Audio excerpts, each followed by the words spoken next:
Ever since we are born, there is a constant struggle of two distinct ideologies that takes place.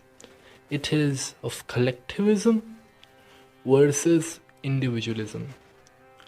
When we are born, the moral values, the ethos, the culture, the religion, the ethnicity, the nationality, the social values, the religion of our parents is forced on us.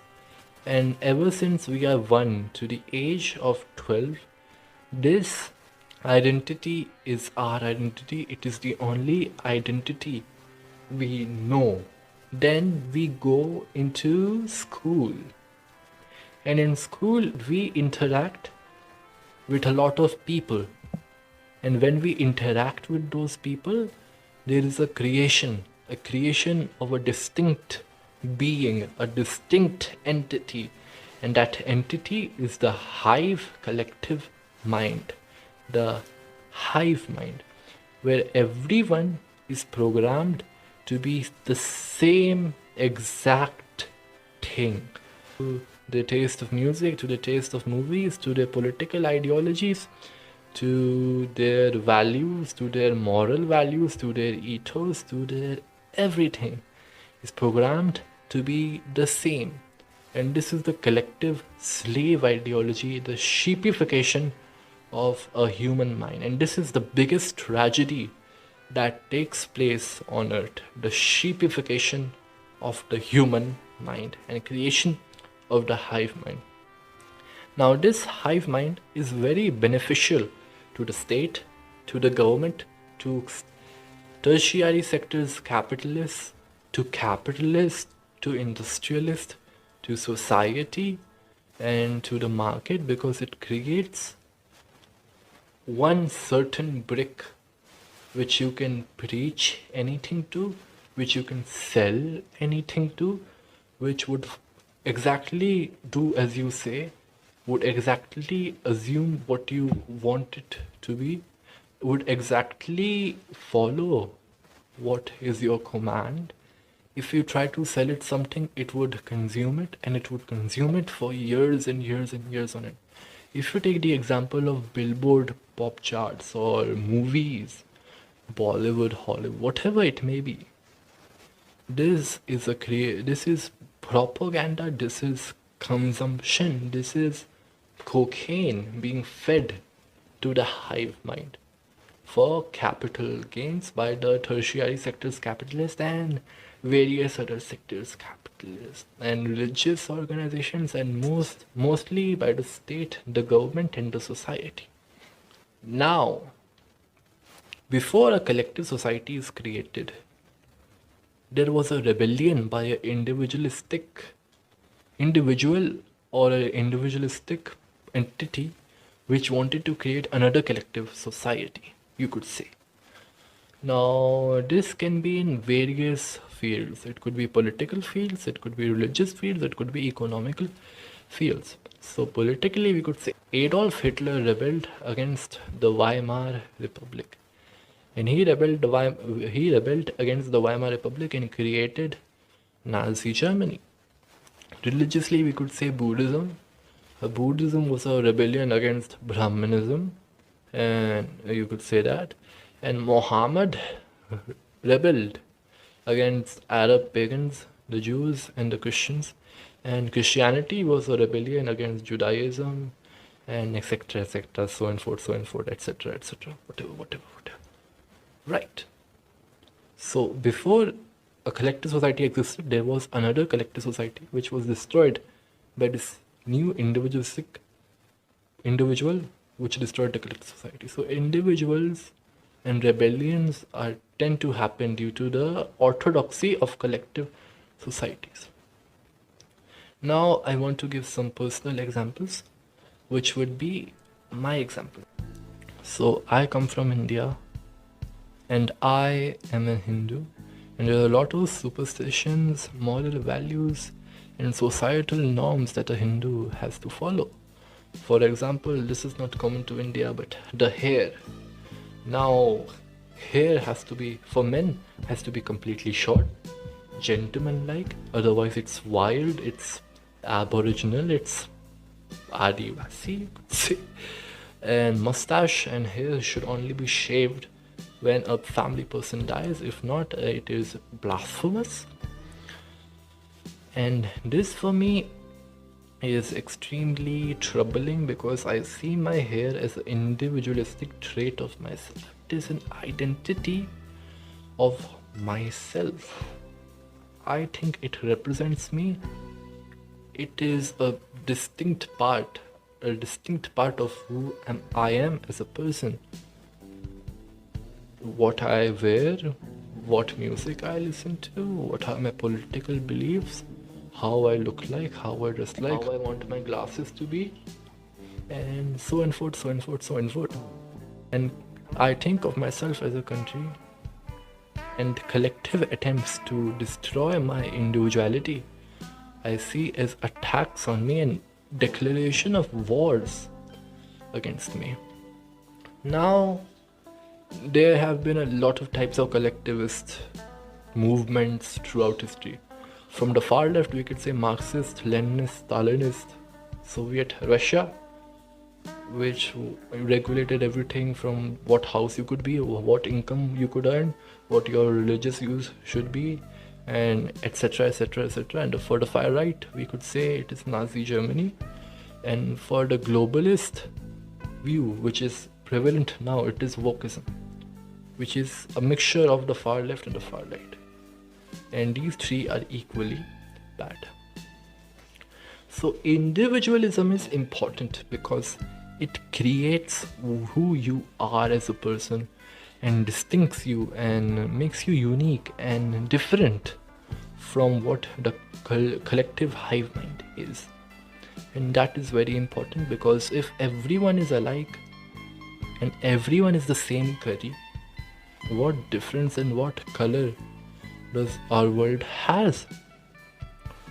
It is very important to rebel against such collectivist norms being enforced on people to create an individualist that is you and you only. Now, I am in no position to lecture anyone, but for myself, this individualism matters a lot. And this has been the constant struggle in my life. Individualism versus collectivism. Another thing I would like to say is I don't want to be another brick in the wall. I don't want to harmlessly spend my time in the grasslands away, only dimly aware of a certain unease in the air. I do not want to stay in my home and do as I'm told and get out of the road if I want to grow old. I do not want to be a sheep. I do not want to be a slave to the collective hive mind. I want to be my own individual self who is accountable, responsible, and answers to no one but himself, and prefers no one but himself over him. I want that always to be that way. If you're not selfish, no one is gonna care for you. I mean, your family to a certain point, but even your family will go away at some time. And it is not always like that yet you would have a hunky-dory relationship with your family. So, you need to be completely individualistic, completely out for yourself, completely focused on yourself and worked for no one's fucking interest but your interest. No one's interest but your interest. This is the way of the world. If you want to survive for yourself, at the starting phase, which I am about to become an adult, so I need to think like this. If I want to survive for myself, I need to think for no one but myself. We live in a highly competitive, capitalist society. And yes, I prefer capitalism as a system over to, let's say, socialism or communism or anarchism. And it's basically like what Winston Churchill said about democracy. He said about democracy, He said that democracy is worse. It is terrible as a system, but it is better than anything we have tried. I think the same way for capitalism. But it has various faults, and it is fucking exploitation and extraction of knowledge and brain cells that is being done by these capitalist multinational corporations is extremely bad, and I criticize capitalism for it. Capitalism is not perfect, and this one globalist collectivist culture that is being pushed in all our faces is not good either. It is violating, it is robbing us of self-exploration, it is robbing us of making ourselves our own identity.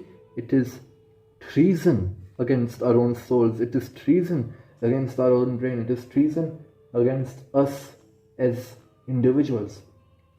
And these multinational companies need to be stopped, need to be boycotted, and need to be done everything that, because these are robbing our souls, robbing our individual selves, and shoving us in the collective hive mind, making us another brick in the wall. I don't know how many of you have seen Pink Floyd's The Wall, but in that movie there's a scene of a bunch of students walking into a grinder and coming out all neat and slurpy. You know that for 10 rupees a packet of candy, which is all straight, like gravy, you could say gravy, going into the grinder and coming out as gravy. That is basically what the hive mind does to us. It turns us into gravy. It turns us into a brick in the wall. And I do not want to be that. Because that would be the death of me. That would be the death of me as an individual. That's all I want to say. I do not want to be a slave to a collective ideology. I have already been one. I was a communist once. I have flirted with mostly every ideology in the world, even anarchism. And I think libertarianism will suit me the best. Libertarianism and self-interest would suit me the best. I think this is the peak development of myself. I could be wrong, because hell, I could try anything. At the present moment, I'm experimenting with nihilism, that nothing has any meaning, everything is meaningless, and morals, values, everything is made up of, it's a social construct, and it is, you could say, repressing human society. I need to shun it and live life as it is, meaningless. I'm flirting with that. So I don't know if I would change in the future, but this video would stay on this channel to basically simplify that I, Avan Roy, felt or feel that collectivism is bad and individualism is a superior ideology or personality, a part of a personality, a trait in a personality to live by. And I don't know, I could continue this video for hours and hours and hours and hours. Keep rambling on, keep rambling on, keep rambling on, keep rambling on. But I think we should end it now. Ashante.